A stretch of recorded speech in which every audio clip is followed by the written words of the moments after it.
Kali ini saya akan membahas mengenai air suci mensucikan ketika kejatuhan najis atau kejatuhan benda suci. Nih, pertama, kalau ada air suci mensucikan kejatuhan najis, misalnya tai cicak. Kalau air tersebut air sedikit, yakni air yang kurang dari 2 kulah alias 216 liter, ketika kejatuhan najis, misalkan tai cicak masuk ke air di gayung gitu. Air segayung kan air sedikit, maka air tersebut langsung jadi mutanajis. Ya, mau berubah ataupun tidak berubah airnya, pokoknya kejatuhan najis di air sedikit langsung mutanajis. Beda lagi kalau si najisnya ini masuk ke air banyak. Air banyak itu 216 liter atau lebih. Maka di sini diperinci, kalau misalkan terjadi perubahannya itu sedikit, apalagi kalau perubahannya banyak, pokoknya berubah deh. Ya, intinya sedikit aja langsung berubah hukumnya menjadi mutanajis gitu. Jadi misalkan rasanya kok jadi berubah ya, padahal berubahnya sedikit langsung jadi mutanajis.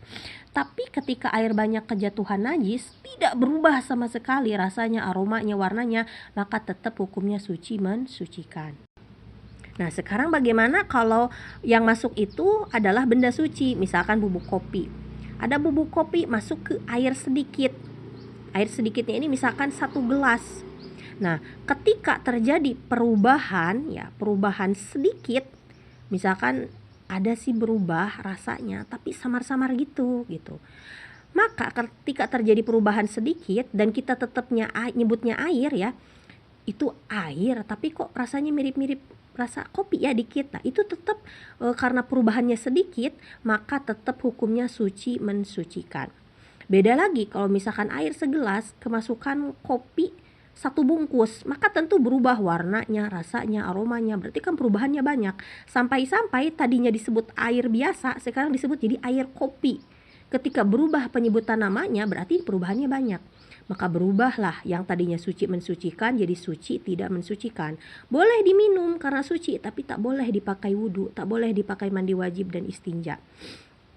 Sekarang bagaimana kalau airnya ini air banyak, kejatuhan benda suci, misal bubuk kopi. Sama, kalau berubahnya sedikit tetap suci mensucikan.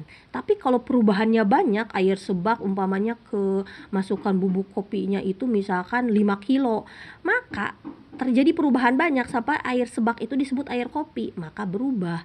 Tadinya suci mensucikan, si air banyak ini menjadi suci tidak mensucikan. Gak bisa dipakai wudhu, gak bisa dipakai mandi wajib dan istinja.